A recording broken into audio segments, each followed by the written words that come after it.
오늘 본문 디모데후서는 잘 아실 겁니다. 바울이 자기 인생을 마지막 마치는 그 시점에 유언처럼 자기 믿음의 아들, 믿음의 후계자인 디모데에게 유언처럼 쓴 편지에 나오는 내용입니다. 여러분, 바울을 잘 아실 겁니다. 지난주에 스테반 집사님 이야기하면서 잠깐 소개했습니다. 가말리엘 선생님 밑에서 최고의 학위를 받을 정도로 학문에 있어서 능통한 사람입니다. 히브리인 중에 히브리인이고 바리새파 중에 바리새파라서 구약 율법에 정통한 사람입니다. 또 그는 로마의 백부장이 로마 시민권을 돈 주고 샀는데 바울은 태어날 때부터 로마 시민으로 태어난 것 때문에 부러워할 정도로 로마의 최고의 가문에서 최고의 교육을 받은 그런 엘리트 중에 엘리트였습니다. 그래서 그는 헬라 철학을 꿰뚫고 있어서 누구와도 논쟁해도 지지 않을 정도로 헬라 철학의 기초가 탄탄한 사람이었어요. 그 기초를 가지고 나중에 기독교의 교리를 아주 체계적이고 논리적으로 정리해서 우리에게 물려준 게 바로 로마서입니다. 여러분, 그는 특별히 하나님에 대한 열심이 특심했지요. 그래서 유대교에 사로잡혀 있던 그는 자기가 하나님의 아들이라고 하는 예수 그리스도가 도저히 용납이 안 되는 거예요. 예수 그리스도를 구세주로 믿고 따르는 사람을 받아들일 수가 없었던 겁니다. 그래서 예수 믿는 사람들이 있다는 소리만 들으면 어디라도 쫓아가서 때리고 감옥에 가두고, 심지어 지난주 스테반 죽을 때에 옷을 맡았던 것처럼 죽어 마땅하다고 증인을 쓸 정도로 유대교에 특심했던 사람입니다.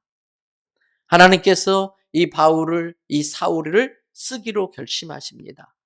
보통 해가지고는 회심할 것 같지 않으니까 다메섹에 예수 믿는 사람 있다는 소리 듣고 그 사람들을 잡으러 가는 그 사울 앞에 예수님이 초자연적 현상으로 나타납니다.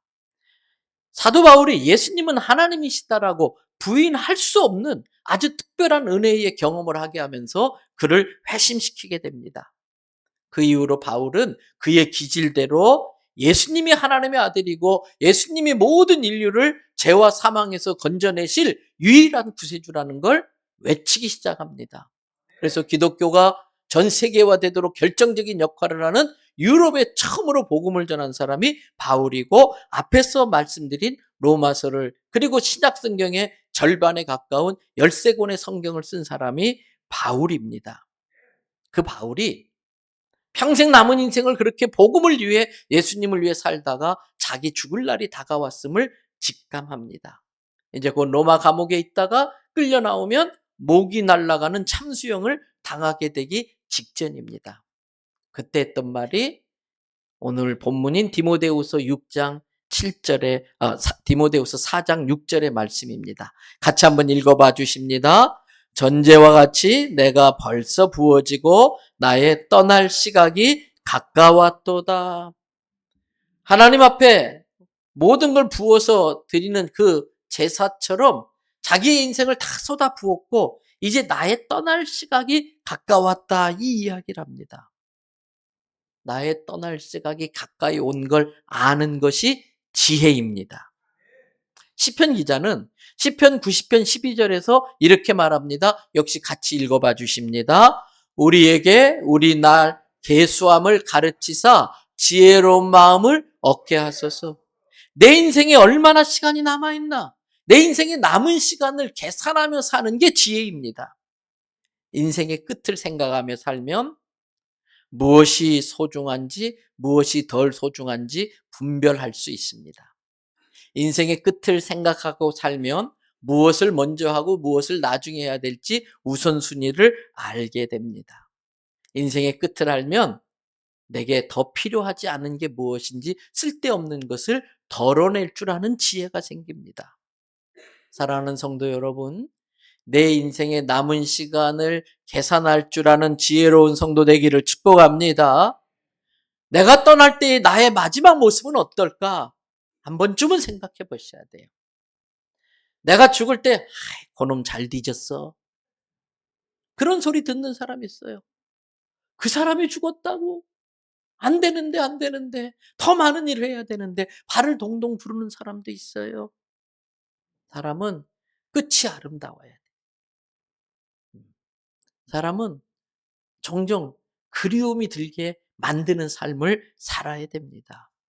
사도 바울은 인생의 끝자락에 스스로 자기 인생을 자평합니다. 스스로 자기 인생을 평가합니다. 그게 디모데후서 6장 7절입니다. 똑같이 읽어봐 주십니다. 나는 선한 싸움을 싸우고 나의 달려갈 길을 마치고 믿음을 지켰으니. 나의 달려갈 길을 마치고 그랬어요. 우리가 학교 다닐 때에 어려운 숙제를 막 하기 싫은 숙제를 어떻게든 끝내잖아요. 끝내면 어떻게 해요? 끝! 그러잖아요. 너무 후련해가지고 끝! 하는 거죠. 오늘 사도 바울이 자기 사명을 다 완수하고서 나의 달려갈 길을 끝!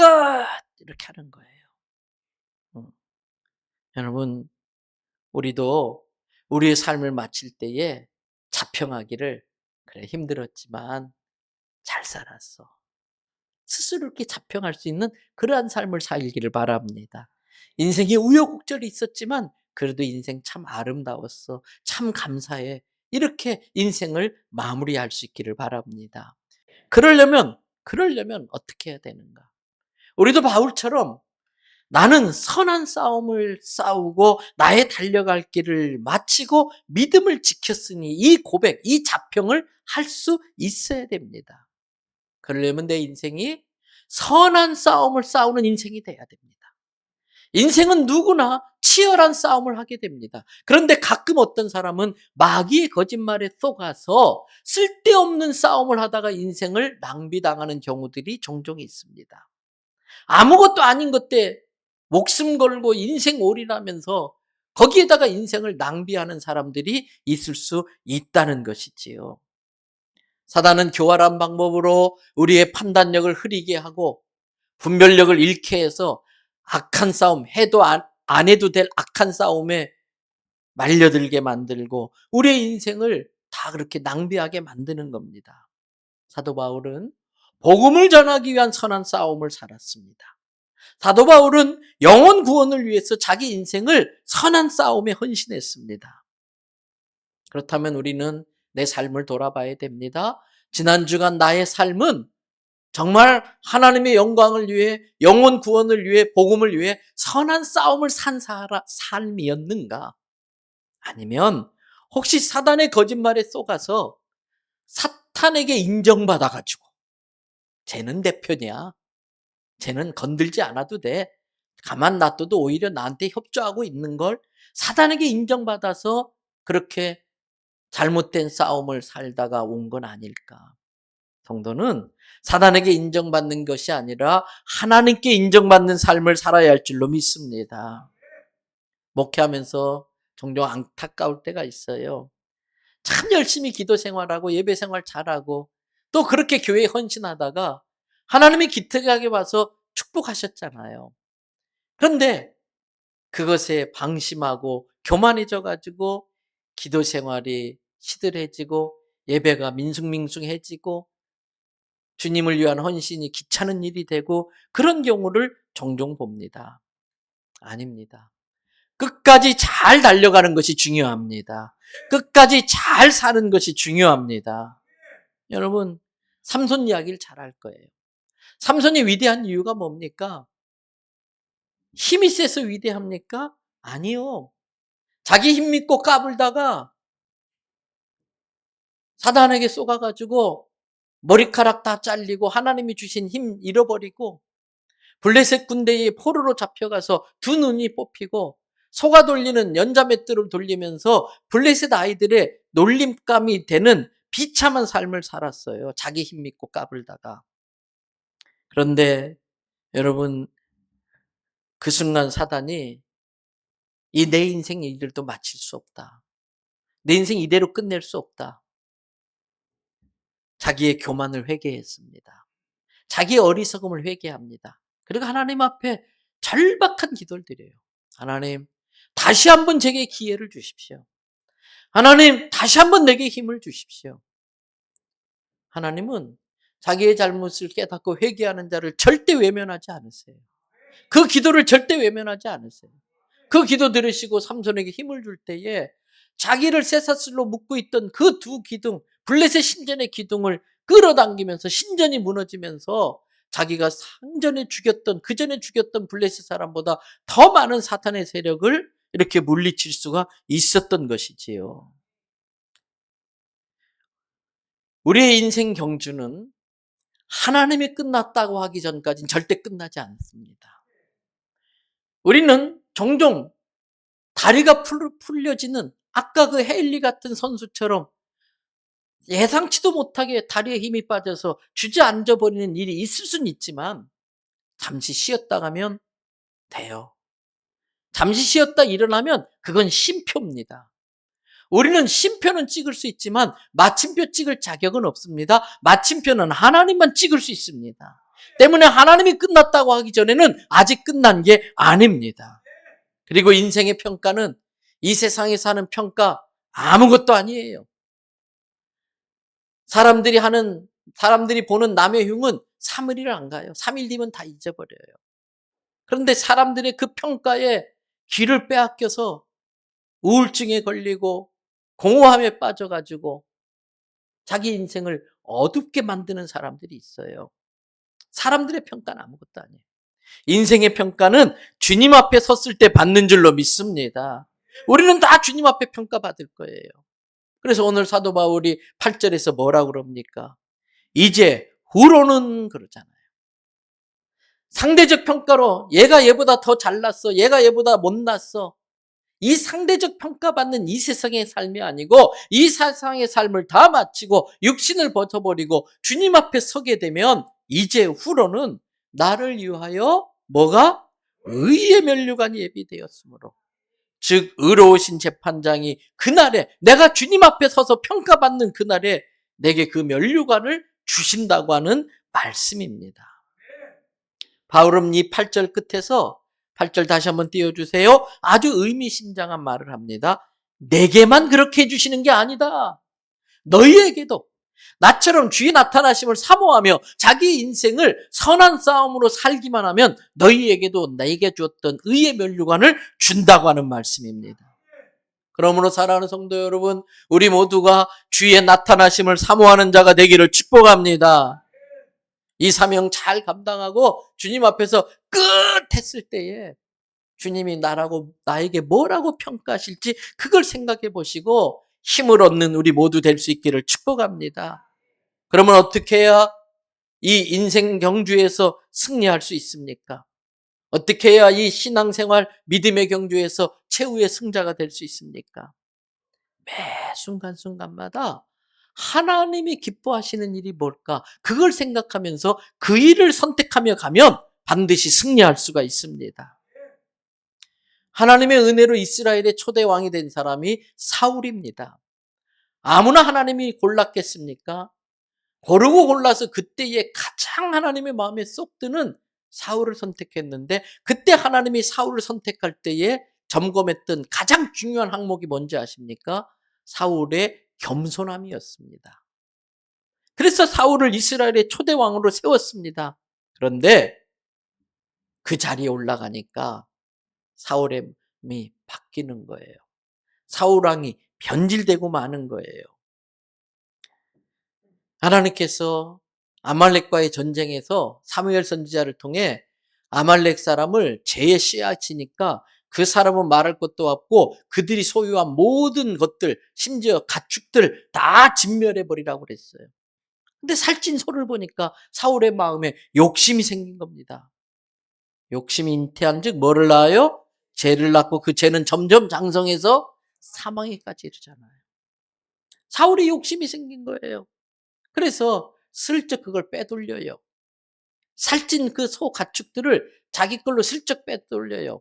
하나님 모르실 줄 알았던 거예요. 하나님 못 보실 줄 알았던 거예요. 그러나 그걸 보신 하나님 마음이 많이 아팠어요. 많이 슬펐어요. 그래서 사무엘상 15장 11절 사무엘 선지자를 통해 하신 하나님의 말씀을 같이 한번 읽어보십시다. 내가 사울을 왕으로 세운 것을 후회하노니 그가 돌이켜서 나를 따르지 아니하며 내 명령을 행하지 아니하였음이니라 하신지라. 사무엘이 근심하여 온 밤을 여호와께 부르짖으니라. 사울을 왕으로 삼은 걸 후회했대요. 성도 여러분, 하나님이 우리를 축복하신 것과 우리에게 직분 주신 것을 후회하는 일이 없기를 바랍니다. 여기 있는 이 임목사가 어떤 성도 때문에 온 밤이 새도록 하나님 앞에 울부짖을 일이 없게 해 주시기를 바랍니다. 무엇이 성공입니까? 많이 소유하는 게 성공입니까? 아니요. 하나님이 허락한 것 이상의 것들을 소유하려 하면 그때부터 그건 짐이 됩니다. 나를 짓누르는 짐이 됩니다. 빨리 덜어내셔야 돼요. 그건 잃는 게 아니에요. 그건 지혜로운 거예요. 진정한 성공은 많이 소유하는 것이 아니고 하나님이 주신 걸 사명의 도구로 사용해서 하나님의 뜻을 쫓아 사는 인생이 성공하는 인생이에요. 누가 최후의 승자입니까? 나를 기쁘게 하는 인생을 사는 게 아니라 나의 헌신과 섬김을 통해서 하나님을 기쁘게 해드리고 내 이웃 다른 사람을 기쁘게 해드리는 게 진정한 성공이에요. 세상은 나를 위해서 살라고 가르칩니다. 그러나 성경은 하나님과 내 이웃을 내 몸같이 사랑하라고 가르칩니다. 그렇게 사는 사람이 최후의 승자입니다. 그렇게 살면 내가 사는 인생이 실패한 것 같아도 하나님의 뜻대로 가고 있다면 성공한 것입니다. 지금 당장 성공한 것처럼 보여도 하나님이 기뻐하는 길이 아니라면 그건 실패한 인생입니다. 저와 여러분들이 하나님을 기쁘게 해드리는 삶을 살게 되기를 축복합니다. 그러면 하나님이 가장 기뻐하는 게 뭔가? 사무엘 선지자가 사울의 그 변질된 모습을 안타까우면서 한 유명한 말이 있어요. 우리가 잘 아는 말씀이에요. 사무엘상 15장 22절 23절을 보세요. 사무엘이 이르되 여호와께서 번제와 다른 제사들을 사울왕 당신이 하나님 앞에 겉으로 형식적으로 드리고 있는 번제와 다른 제사들을 사울왕 당신이 하나님의 목소리 듣는 것보다 더 좋아하실 줄 아셨습니까? 아닙니다. 뭐가 제사보다 낫고 순종이 제사보다 맞고 하나님의 말씀을 듣는 것이 순양의 기름보다 나으니라. 오늘 고린도후서 1장 20절. 하나님의 말씀은 그리스도 안에서 얼마든지 그리스도 안에서 이해가 되니 그런즉 예수님을 믿는 믿음으로 하나님의 말씀에 우리가 아멘하면 하나님께 영광 돌리게 될 수 있다라고 말하잖아요. 그런데 순종하지 않으면 어떻게 되는가? 23절 보세요. 같이 읽어봐 주십니다. 이는 거역하는 것은 점치는 죄와 같고 완고한 것은 사신 우상에게 절하는 죄와 같음이라. 왕이 여호와의 말씀을 버렸으므로 여호와께서도 왕을 버려 왕이 되지 못하게 하셨나이다. 말씀 그대로 놔두세요. 하나님이 우리를 버린 게 아니에요. 사울이 하나님을 버렸기 때문에 하나님의 말씀을 버렸기 때문에 여호와께서도 왕을 버렸다는 거예요. 그래서 왕이 되지 못하겠다는 거예요. 하나님의 은혜로 내가 지금 누리는 것들이 있고 하나님의 은혜로 내가 올라간 자리가 있는데 그것에 자기가 빠져가지고 하나님의 말씀을 뒤로 외면하고 예배를 소홀히 하고 그러면 하나님이 내가 널 축복한 이유가 뭔데? 그래서 버릴 수밖에 없다는 것이지요. 물론 우리가 하나님 앞에 예배 드리는 거 너무 기뻐하십니다. 열왕기상 4장에 솔로몬이 성전 짓고 예배할 때에 하나님 너무 기뻐하셨어요. 예배 생활에 성공해야 인생도 성공합니다. 그런데 예배를 잘 드린다는 게 뭡니까? 예배를 통해 주신 말씀에 순종한 것이 예배를 잘 드린 거예요. 아무리 겉으로 그럴듯한 찬양대 찬양과 여러 가지 모습으로 예배 형식을 갖췄다 할지라도 예배를 통해 주신 하나님의 말씀을 순종하지 않는다면 그건 예배를 잘 드린 것이 아니지요. 순종이 얼마나 중요한지 창세기 22장에 보면 하나님께서 아브라함에게 내가 이제야 나를 경외하는 줄 알겠노라 이렇게 말씀하세요.